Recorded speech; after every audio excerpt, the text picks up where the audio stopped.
Good evening. This is the Conscious Hour, and my name is Gregory Lee Francis Agnetti de Bruller. I took my mother's name because my mom kept telling me, remember, Gregory, spell it with an I. My original name was Gregory Lee de Bruller, but I learned something when I was in Central America. In Central America, they put the mother on the end of the name, and the father's the second to last name. I thought that was kind of strange, but really cool because they were both being identified. But I thought, why is the mother at the end? The mother gave birth. She should be in front of the father. So, why did my mother keep telling me you spell it with an I? Well, she knows that I was a special little kid. I've been dead twice, maybe three times, but two times I know for sure. And I kept coming back. But the thing that triggered me most of all, that was very interesting when I was young, I didn't talk till I was 2 years old. And then when I did talk, my mom kept saying, "And you never stop talking." No, because I was in shock. I was in shock the way people were being treated.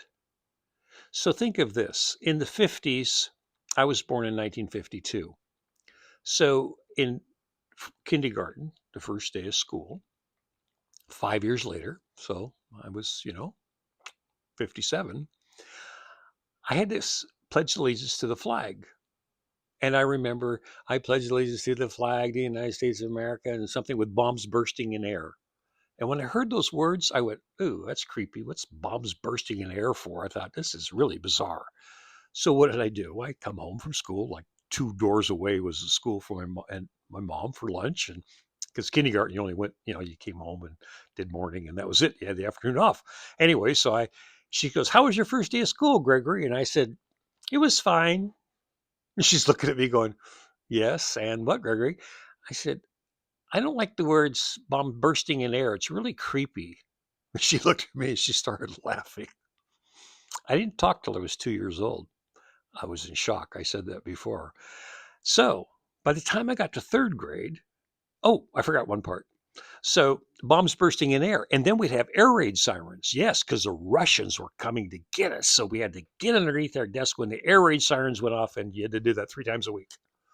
Well, by third grade, I have an uncle. We have an uncle, but I had an uncle, Uncle Booby, William B. Agnetti. And he was shot down over Germany during the war in a concentration camp, freed by the Russians, and then became a lieutenant colonel and was flying to the Middle East all the time.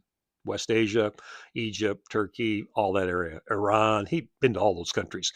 But when he would come back, he would talk to me and tell me about all those other places. And I really wanted to learn about them. So when he told me that the Russians were our ally in World War I and World War II, by the time in third grade, I was tired of laying underneath the desk. I said, "No, I'm not going to lay underneath the desk." But I was underneath my desk being a good little boy, and I was laughing. And Marlene Lowry was right across from me. And she had blonde hair, brown eyes, and she was from Toronto, Canada. I can see her face today. I have a photographic memory. And so she said, "Gregory, stand up." She goes, "What are you laughing about?" I said, "Why am I underneath the desk? If the bomb's going to go off in Seattle, atomic bomb, we're going to be melted down. We're going to be dead anyway. So who cares? I mean, the desk's not going to do anything for me." And she started cracking up, just laughing. And she says, "And yes, Gregory, what else do you want to say?" And I said, "The Russians weren't our enemy. They were our ally in World War I and World War II." And she looked at me and she said, "What did you say?" I said, "They were our ally in World War I and World War II. They freed my uncle. He was in a concentration camp." After that, I never laid underneath my desk. And the other one that got me really tweaked, like in fourth grade, it was English class. "Oh, you got to speak proper English." And I kept thinking, wait a second, you got to say words a certain way? I'm going, why do I have to say these words a certain way when my mother and father taught me how to talk? I'm in a class now. Are you going to teach you how to say certain things? Well, at that point, I was saying, wait a second, they're lying to me about the Russians. They want me to speak a certain way. So, being a good little kid in school, I challenged my teacher one day. And I said, let me ask you a question. My dad and I are out building a fence. It's a 1.5 by 1 inch cedar strips, and they were stained in dark stain. It was almost a black brown. It was really cool, but the fence was really long because we were doing double sides all the way through, about 800 feet of fencing, pounding nails, and some of them would bend. And my dad said one day he bending this nail and bent this nail. He says, these cheap ass fucking nails. So I took that to my teacher. I said, what's wrong with that? He's just expressing himself. She goes, that's not proper English. I said, excuse me. I don't want to know how proper English is because you're telling me I have to say a certain thing. You're telling me I have to think a certain way. No, nah. So by sixth grade, I got myself a job because I wanted to go to college, but I couldn't. So I got a job at a drugstore. And every year I worked and I saved up my money. Why?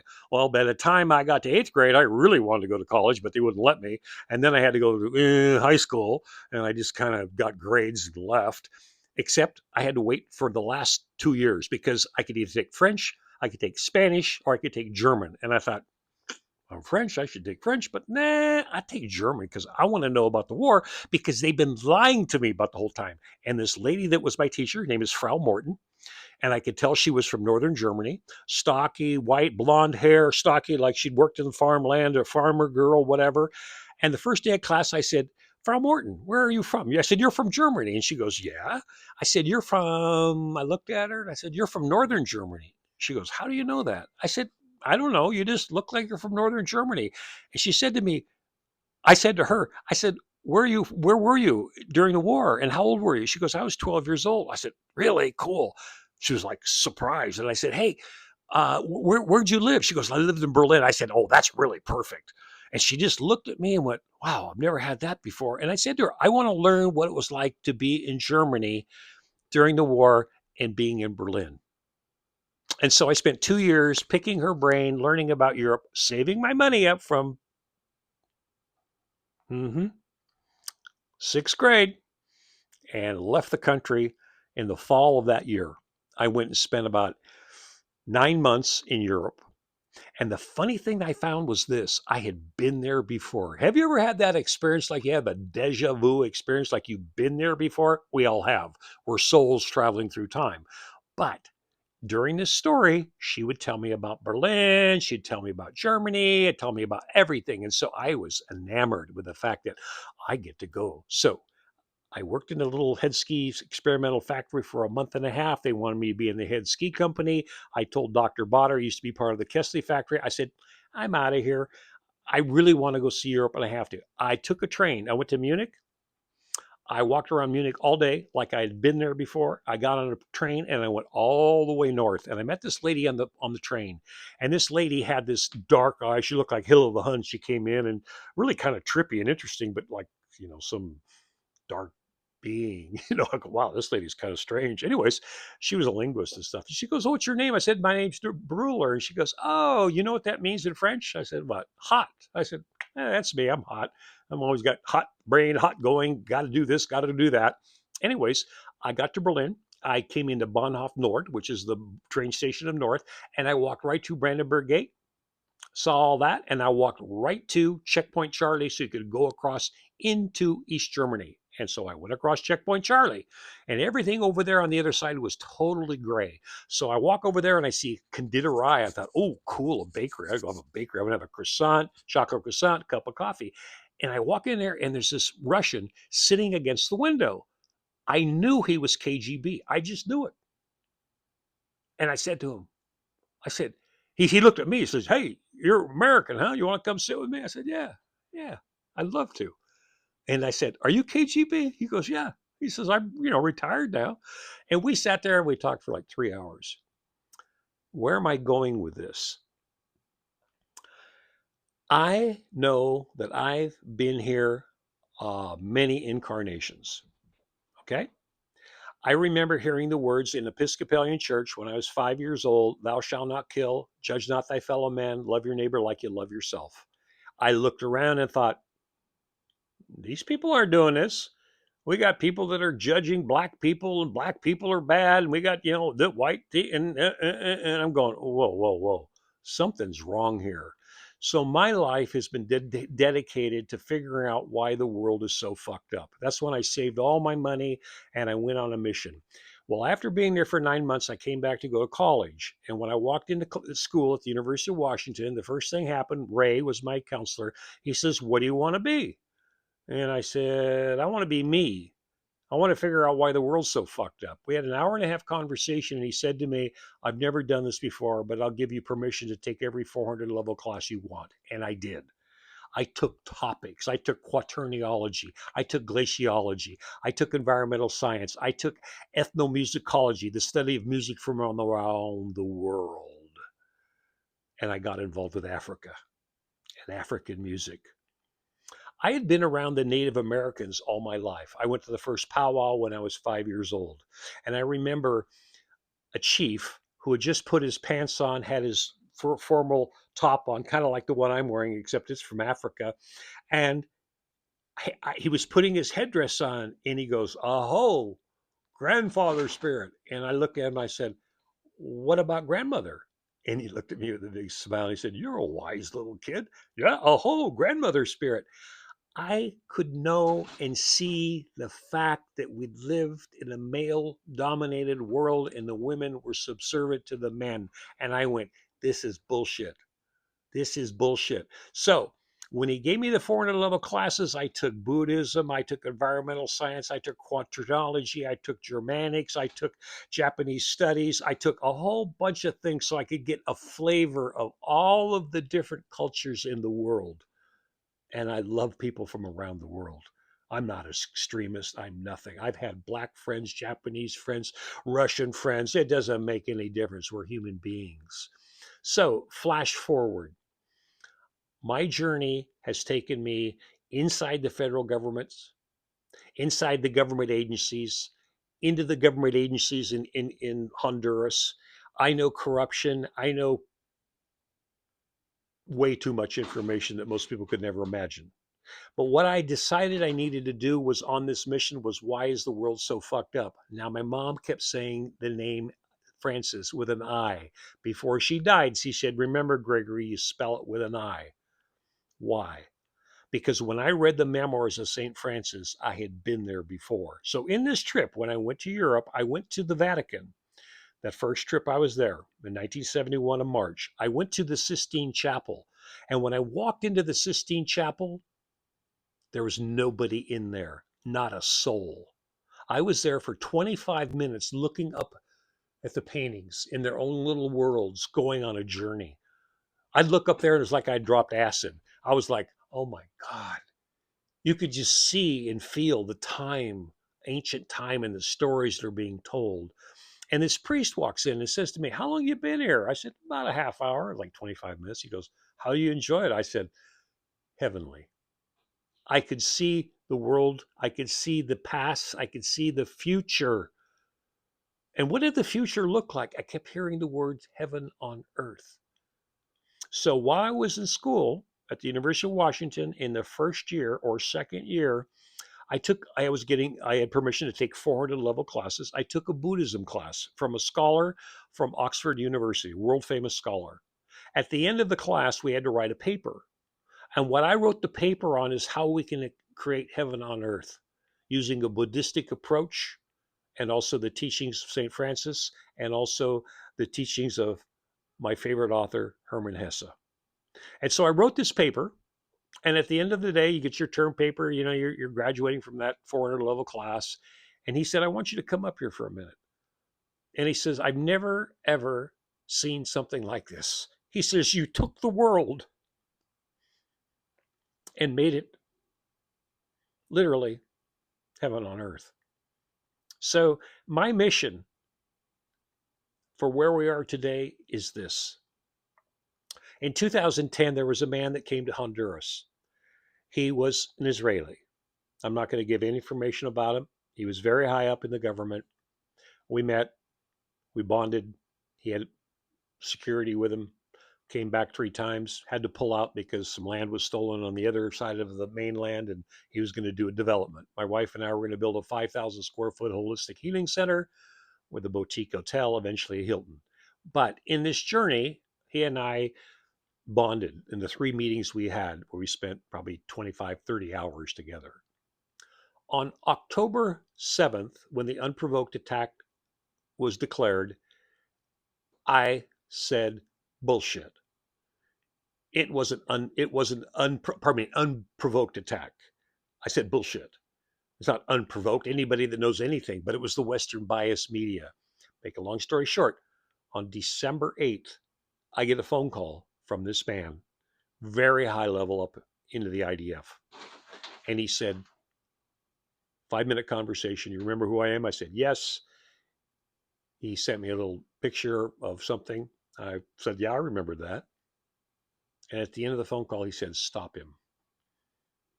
And I looked at the phone and I went, you mean BB? He said, yes. So I've spent my entire life getting to this point in time. And now I want to talk about indigenous. My computer's been acting up and for constantly. It's a MacBook Pro 2021 piece of shit, the worst computer I've ever had, but that's okay.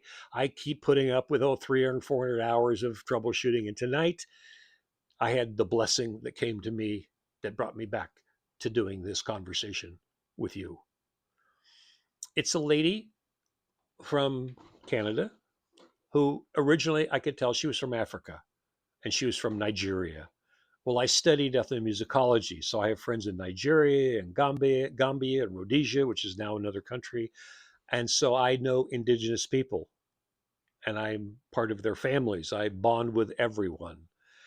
Anyway, so at the end of this conversation, after 2.5 hours trying to get my computer, and she finally fixed it. The senior managers couldn't fix it, and she fixed it. And I said to her, I said, I love you. And she was like smiling because she knows what it's like to be black and to be judged. And now there's this man that's honoring her. Why? Because, folks, the Black Panthers are out there right now. And the Black Panthers, oh, those Black Panthers are bad people. No, they aren't bad people. They are indigenous. They come from a culture of thousands of years old. Africa is where the people came from originally. Until these predator species came, these white folks, and they're predators. They're from another planet, man. They're harvesting. And I said to her tonight, I'm going to tell my story because of you. Because of you. Because of that roots that I could feel. And I could feel the indigenous, that respect for life, and understanding what it's like to have a bunch of white, crazy, uneducated people make judgments on those people that are of a different race or a different color. The words are simple in Jesus's words. Thou shalt not judge. Thou shalt not kill. Love your neighbor like you love yourself. This is the conscious hour, folks. It's our conscious hour to do one thing. Come together. Stand aside, politicians. Stand aside, Netanyahu. Stand aside, all of these people that want to wage wars and go to battle, and these ICE officers. How did we get here? It's simple. It's because we were indoctrinated. We didn't get an education when you went to school. No, you were indoctrinated. Look at these white, crazy, pardon me, motherfuckers. They would kill their own mother. If their mother was black or a mother was indigenous now, they just, well, you're bad. Huh? My dad's a white man. I'll shoot you too. Get ready. I mean, look where we are. Look where we are. We have a choice to make right now, folks. We can create heaven on earth by acknowledging that the roots of the civilization come from the people that are indigenous, and that's why they've been living for thousands and thousands and thousands of years. But we got this extreme state, and I'll pick on Netanyahu. Oh no, this was our promised land, and we know it's our land. It's all bullshit. They don't even believe it. What they're doing is they're manipulating you so they can feed the coffers of the uber rich so they can control the world, because it's a game of monopoly on steroids. Monopoly was created in 1935. It's a game of Monopoly, what we're doing today. And the other story was I used to play Monopoly when I was little. My brother's 7 years older than me. He'd cheat and fuck around all the time trying to steal it and win the game. And I caught him so many times. And I said, what is this? This is just a game. What do you have to own everything? You see the psychopathy that we're in? Look at these people, Vanguard, State Street, hedge fund, Klaus Schwab, and all of them. Oh, they got so much money. And then Elon Musk, he's a nice kid. He just never ever understood what he had been programmed into believe. It has nothing to do with Elon. He's just a man that's been indoctrinated. Let's make it simple, folks. We can blow the fucking world up. We can blow the fucking world up. Or we can come together and say, really get rid of our transgressions and say, love your neighbor like you love yourself. And if you have a hard time loving yourself, look into the suffering and the pain that you've been through because of the bullshit that you had to buy and you weren't happy. So you decided to do drugs because you didn't like your government, because you served in the military and they could give a fuck about you. And they bring you back and put you in a body bag, or they put you into a state of depression where you're on drugs and they don't care about you. Then they cut their funding. Does this seem familiar? So do we want to continue down this road? Hit the plunger, man. Blow the motherfucker up. Blow it up. Netanyahu's got nuclear weapons. Oh, the big thing on the news. Oh, does Netanyahu have nuclear weapons? Oh, bullshit. In 1996, he had 440 of them, according to the stuff that I knew, because I was working inside the federal government. Yeah, I started working on federal government issues in 1988. I've been through federal advisory boards, set up technical assessment teams. I've been through Department of Energy sites all across the nation. I did a comparative study of where they made all the nuclear weapons and how the government thinks. It's corruption for corporations. Why is it that 1/10 of the entire fucking population owns all the most wealth in the world? Can you imagine a world where that wealth trickled down? Hey, trickle down economics, what a thing. How about a livable wage for every American? It's 80,000 credits. Give them the 80,000 credits. Your goddamn money's not worth anything. It was a dollar, was worth gold in 1971 until finally Tricky Dick Nixon said, "Hey, we're going to take us off the gold standard. Why not? What? I'm not going to be embarrassed. I'm not going to be on my watch and tell people their money's worth something. We don't have any gold backing it up, so let's just make it a dollar and get on with life." Yeah, I came home from school and college. And Nixon had just done that. My first year of college, came back for dinner. I said to my dad, I said, "Hey, your money's not worth anything. It's just a piece of paper." He pulls $1 out of his pocket and he says, "No, no, no. This is a dollar. It's nothing. It's a piece of paper." We've been living in a delusional state where we had a piece of paper that created value. Now we're ready to blow the world up for a bunch of people who think that money has value, and it doesn't. And they can't even spend their money. Can you imagine being Elon Musk? Elon, I'm not picking on you. I think you're really cool. I'd love to continue our conversation with you, but this get fucking real. We don't need a war. We don't need Netanyahu. We don't need Donald Trump. We don't need the monopoly game. And let's talk about the Epstein files. I'll tell you what it is. Remember how they came out and they went after all these transgenders, LGBTQ, all these labeled, oh, this is disgusting. This is disgusting. What do you mean it's disgusting? These guys are fucking little girls. They're killing little kids. They're harvesting their organs so they can make billions of dollars. Do you get it? Do you understand the psychopathy we're in? It's all because of the media. Oh, ABC, NBC, Vox News, and we're reporting the news. No, you're reporting propaganda. When they came out and said on October 3rd or October 7th was an unprovoked attack, I just went, this is bullshit. This is bullshit. I was the guy that brought the 6 projects out that's told the world. I found them in February. The one I got, I didn't have until February. Jared Kushner on February 3rd or 4th was at Harvard University talking about the greater future city of Gaza. And I went, bingo. Oh, the other one I found was really good too. Intel got a $3.4 billion grant to do a $25 billion microchip factory. And I went, well, let's see, where would you build a microchip factory? Well, I guess you got to put it on the water. You need lots of water to cool a goddamn microchip factory up. Well, let's put it right there on the coastline. Yeah, and then we can build a future city, and then we can just expand the whole thing. And so, what are we doing? Oh, we're going after Hamas. We're going after Hamas. Oh, yeah, we're going after Hamas. Bullshit. Bullshit.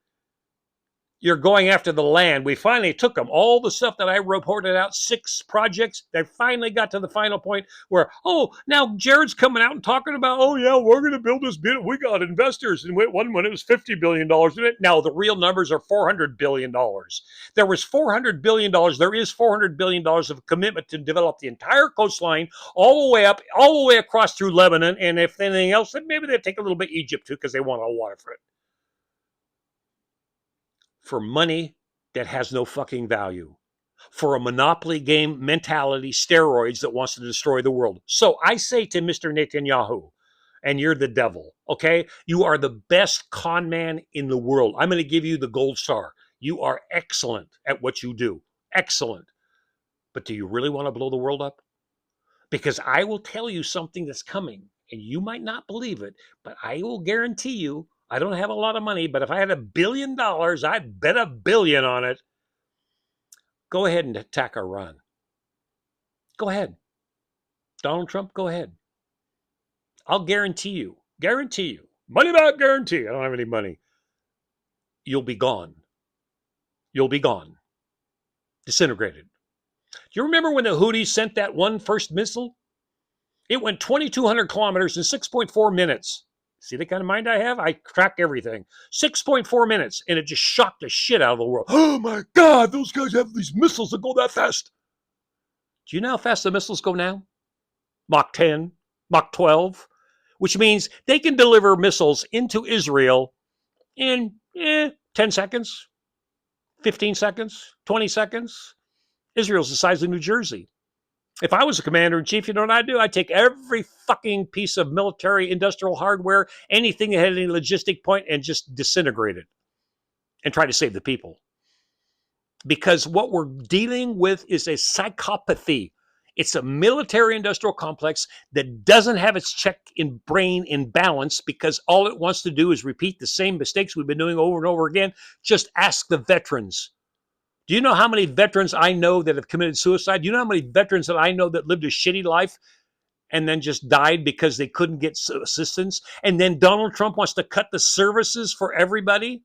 Why? Because they're looking at this going, well, we need to save some money there. These people don't need to live long. Let's get rid of this charity. Let's don't feed the hungry. Let's don't take care of kids. Let's just get rid of all these social services so we can have more money.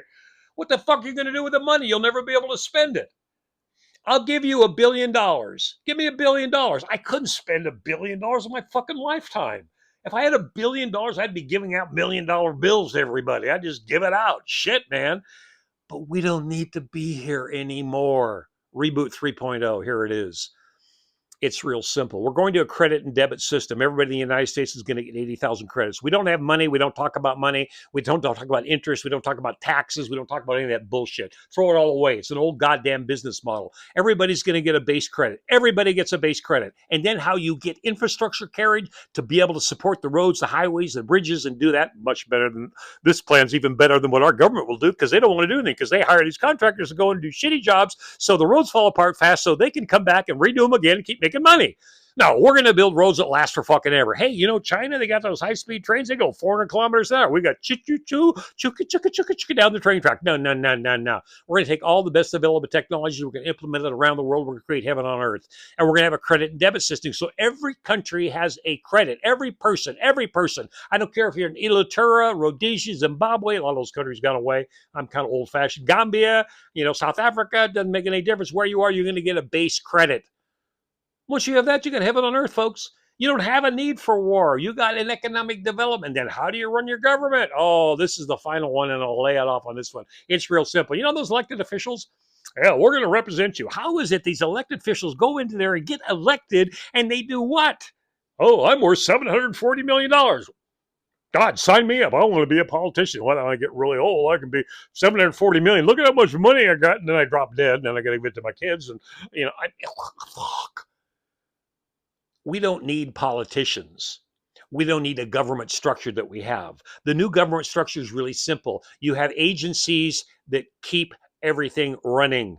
Okay, so where do you get your tax base from? It's real simple. Every sale has a tax put on. All those taxes go into infrastructure. It keeps the roads working, it keeps the highways working, it keeps everything running, keeps electricity on, it creates building dams, it creates a sustainable world. And you want to talk about passports? Fuck the passports. You got one ID. It's a one ID credit card. It has your name on it. It has your debits in it and your credits in it. It tracks it. You scan it. You can go anywhere in the world because there aren't no borders anymore. We don't need governments anymore. We need operational systems that run the system of that geographical location called the United States. Let's just call it North America. Okay? North America works together. We have all of our infrastructure is being by tax bases. We've got beautiful highways and we've got everybody that can do one thing. How about manifesting heaven on earth for each person? See how simple it is? I spit it out there in 30 minutes. I've got all of the infrastructure plan, everything, the roadmap of how to get there. So, you want heaven on earth or you want hell? Take your pick. And by the way, the Black Panthers, I love you, brother. No, for you white racist. No, I love them. You know why? Because they're indigenous. Because they learned something from their mother and father and their uncles and grandfathers and great grandfathers. It's passed on down. That's like the American Indians. They've been here for millions of years. And somebody says, well, that guy's crazier than shit. No, my grandson, who's from China, Gage, one morning, comes into my room at my daughter's house and says, hey, can I use your phone? Yeah. And he says, well, how long have people been on the earth? And I said, I don't know, ask Google. So he Google, how long have people been on the earth? How long do you think? 1,000 years, 2,000 years, 10,000 years, 20,000 years, 6 to 10 million years. So, oh, it can't be. Yes, folks. You know those pyramids you see? You know those cultures they had? Do you know that the free energy, like Tesla, and they got rid of Tesla, not Elon Tesla, the other Tesla? Free energy. It existed, but we had these people called the Rothschilds, the Warburgs, the Coons, the Lobes, the crustaceans that wanted to control everything. And then they created Western medicine, the petrochemicals. Yeah, you can go to the doctor and get a petrochemical to get you healthy. It's like the most insane fucking thing I ever heard in my life. I had an ulcer when I was a kid. Yeah. Then I had another ulcer 10 years later. The doctor said, well, we got the some microbe in your gut, and you take this, it'll go away. And I went, yeah, I got to figure it out. So what I did, I changed my diet. My gut's been healthy. I never get sick. I never have flu, never get cold, nothing. You can be healthy. You can get your health back by simply doing one thing: looking at your government and saying, why is it that I can buy food in Europe that doesn't have all these ingredients, and why are you poisoning us in the United States? Wrap your head around that one. Why? Because they don't want the population to live long. If you live long and you've been taking the Social Security, and if you die off, they can harvest all your Social Security money. So the sooner you die, you got all that cash that they don't have to pay off. So those little robber barons go, oh, we can just take this money. Let's get rid of these people. Now let's get back into the white racist. The Black Panthers are on the streets in Philadelphia. The white people who believe that democracy is about we the people need to do one thing: get your arms, go to your streets. You got a street carry, you're going to go shoot anybody, that's for sure. You're there to protect them. And then Donald Trump, take ICE, take the funding, shut it down. Kristi Noem, Jeff Kirk, all these people. I have to say, you're really disgusting, because as an elder, I realize how you've been programmed and you're on a mission, and I don't blame you. You're part of the product, just like the pedophilia ring. You're part of that sick disease and culture. Everybody likes sex, but when you start fucking little kids, it's not good. When you start killing little kids and harvesting their organs, it's not good. When you sell organs and placentas for thousands and tens of thousands of dollars, that's what we have. And so somebody asked me a question one time. He says, how did we get here? There are predator species. There are predator species. There's people traveling intergalactically. They've been doing this forever. Yeah, you've seen alien spaceships before, right? Okay. But you see, we have a military industrial complex that has hidden their secrets, what they know. Why? Because a few people want to control the world. That's why we bombed Hiroshima and Nagasaki. We want to control the world. Who's the we? It's the predator species harvesting. And with that, I'll just ask you one time. You want heaven on earth or you want hell? Because if you want heaven on earth, I asked myself the question about a year ago. I trademarked the name The Conscious Hour in 20 or 21. It's our conscious hour, folks. But I asked myself, who am I? Like, and the word that came is the conductor. That's it. I do this for free. Nobody pays me. I don't get a payroll. I'm not anybody's tab. I don't have any debt. I only have one debt that needs to be played out. My debt is to making sure that we get to Reboot 3.0. We need to go there. I'm the conductor. And you all need to bring me in because these crazy bald heads will blow the fucking world up. This is the Conscious Hour, folks. I love you all. Amplify who I am. Amplify it. Get me on all the talk shows. Get me on the major networks. Let me tell and give you all the plan for heaven on earth. Please share, please like, and please donate to the 501c3. I created it 3 years ago. Any money that was in there, I sent it over to the Palestinians. And I want to do one final last prayer. The Palestinians are the indigenous people who have been around for thousands and thousands of years. If Jesus was here, he would cut the heads off of everyone that was killing them. Because the Palestinians are indigenous, like the Native Americans, like the Afrikaners, indigenous, like the Chinese. They've been around for thousands and thousands of years. And sure, there's these old clans and all that crap. No. The difference is China has built infrastructure to build this beautiful future. And sure, people are going to make money.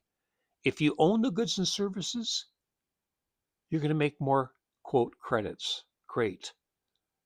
But we can't have a world with war. We can't have a world with borders. We simply have a global economy, and it's called heaven on earth. My name is Gregory Lee Francis Agnetti de Bruler, and I'm here to serve. Thanks for tuning into the Conscious Hour. Please share, like, and get me on the networks so I can be interviewed, so people can challenge me, because there's nothing to challenge. You can ask anybody who knows who I am. Ask Hazel O'Leary. Ask the governor of Washington and Oregon, California, or Washington and Oregon, Barbara Roberts, Mike Lowry. Ask the head of Battelle. Ask anybody that's worked with me in the past when they brought me in to the Department of Energy, EPA, CDC, ATSDR. I was the person that brought them solutions. That's who I am. I had a company called Solutions. Now my solution is one thing, one job, heaven on earth. So can we make it happen? Can we make it happen? In the name of St. Francis, can we make it happen? It's your choice. It's your conscious hour. Wake up. Wake up, wake up.